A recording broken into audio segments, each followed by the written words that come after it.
Like father, like daughter. Singer Eddie Vedder made the band's headlining set at Sunday's Ohana Festival a family affair when he brought his 16-year-old daughter Harper to sing a very special mashup. "We've had so much diversity on both these stages in the last few days," Vedder said of the band's annual 3-day event in Dana Point, CA that featured sets from Devo, Maren Morris, Dogstar, Sting, Black Pumas, Alanis Morissette and The Breeders, among many others. "But I realized it's been a while since we had a powerful young woman up on stage with us, so my pal Harper here is gonna help me out," proud Papa Vedder said with a smile as he looked to his left and got a big grin back from his youngest, who looked appropriately nervous, but resolute. Vedder then began strumming his acoustic guitar and launched into PJ's signature cover of Wayne Cochran's 1961 car crash tragic love classic, Last Kiss. After Dear Old Dad's first verse, Harper launched into the first verse of the swift Fearless track, tentatively singing, "I'm 5 years old, it's getting cold, I've got my big coat on, I hear you laugh and look up smiling at you, I run and run past the pumpkin patch and the tractor rides," her voice gaining confidence as she made her way through, bursting into a huge smile as the audience gave her plenty of love in return. Father and daughter continued to trade off vocals, with Harper saying the quiet part out loud when she hit the bridge before the third verse, singing, "I have an excellent father, his strength is making me stronger, God smiles on my little brother, inside and out he's better than I am, I grew up in a pretty house and I had space to run and I had the best days with you." Before singing the final line, Harper looked over at her dad and the two shared a loving glance, with Vedder's pride spreading across his face at the special moment. As he strummed the final notes, the singer leaned over to give his daughter a shoulder bump, with the teen standing up to plant a kiss on her dad's head before leaving the stage. Pearl Jam released Last Kiss as their 1998 Christmas fan club single. It reached number 2 on the Billboard Hot 100, marking the band's highest charting single to date. Back in May, Vedder proved his SN. The singer talked about attending Swift's Eras tour with his wife and 2 daughters. "She's an artist who's respectful of her audience, and I know from my daughter that she's really kind of incredible at planting these little, hidden codes that they can pick up," he said, while also praising Swift for being incredibly prolific. Eddie Vedder knows how to throw a party, and his approach is clearly different than most on the festival circuit right now. His annual gathering, known as the Ohana Festival, held in the breezy seaside locale of Dana Point, is truly an alternative festival. This past weekend, there were no grueling treks from stage to stage where agonizing decisions about overlapping bands had to be made, nor were there any obvious influencers snapping selfies while ignoring the music. And the Pearl Jam singer didn't spend his time hidden backstage in his trailer, either. Vedder was side stage most of this past weekend, enjoying the eclectic mixture of sounds and joining many of the acts to jam. The event felt relaxed, soulful and like an authentic celebration, even with some of the usual trappings, such as high-priced food, drink and merch. Ohana's lineups aren't tailored to any one demographic, though the fest does skew older. Genres represented include country, rock, new wave and soul, and in terms of lineup, the fest is intriguingly all over the place. It's also very well organized, with lots of seating, 2 sets of bleachers from which to watch its 2 stages and multiple monitors. Throughout Friday, early sets by Keanu Reeves' band Dogstar, country singer Jamie Wyatt and 80s indie balladeers Crowded House entertained those who took the workday off early. But most got there just in time for the evening set by Devo, a quirky choice for the bill that totally paid off, bringing a burst of energy to fans waiting for Pearl Jam later.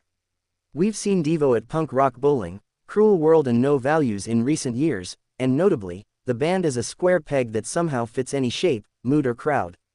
Though their arty post-punk ditties are robotic at times, they're joyful and hooky as heck.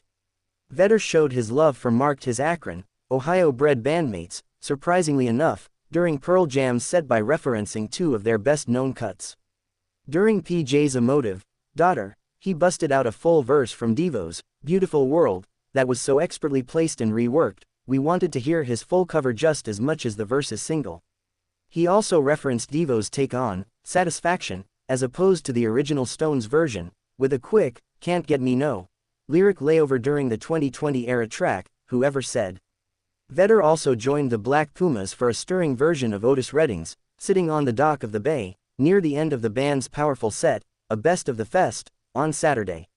Throughout the weekend he popped up to play with Crowded House, Cat Power and Hansard, too.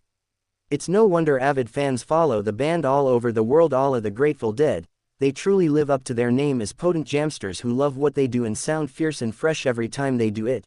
Vedder showed his love for me our Ohio-bred bandmates, surprisingly enough, during Pearl Jam's set by referencing two of their best-known cuts. During PJ's emotive, Daughter, he busted out a full verse from Devo's Beautiful World, that was so expertly placed and reworked, we wanted to hear his full cover just as much as the verse's single. He also referenced Devo's take on Satisfaction, as opposed to the original Stones version, with a quick, Can't Get Me No lyric layover during the 2020-era track, Whoever Said. Vedder also joined the Black Pumas for a stirring version of Otis Redding's Sitting on the Dock of the Bay, near the end of the band's powerful set, a Best of the Fest, on Saturday. Throughout the weekend he popped up to play with Crowded House, Cat Power and Hansard, too. It's no wonder avid fans follow the band all over the world. All of the Grateful Dead, they truly live up to their name as potent jamsters who love what they do and sound fierce and fresh every time they do it. Speaking of fresh, Sting's headlining turn on Saturday saw the rock legend giving off vitality and jovial energy as he played Police songs alongside his best-known solo material, both of which sounded stronger as the set, full of hits such as Message in a Bottle, So Lonely, and Fields of Gold, progressed. Unfortunately, the band right before him, Turnpike Troubadours, were all wrong for the slot they got. There was a real disconnect with fans waiting for the Police singer, and it wasn't just music style. The band were low energy, lacking interaction with the crowd, and as the night grew colder, they failed to warm things up. The Trobes should have been booked much earlier in the fest, with the Pumas, Cat Power or Jenny Lewis, who also played Saturday, opening instead.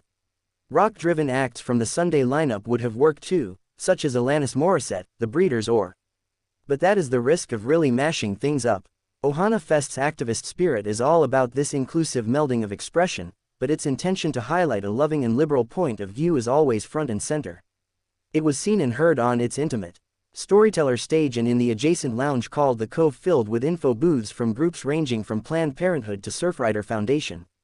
Incorporating politics of this sort might also be seen as a risk, especially in Purple, Orange County, but Ohana, which means family in Hawaiian, established its ethos a long time ago.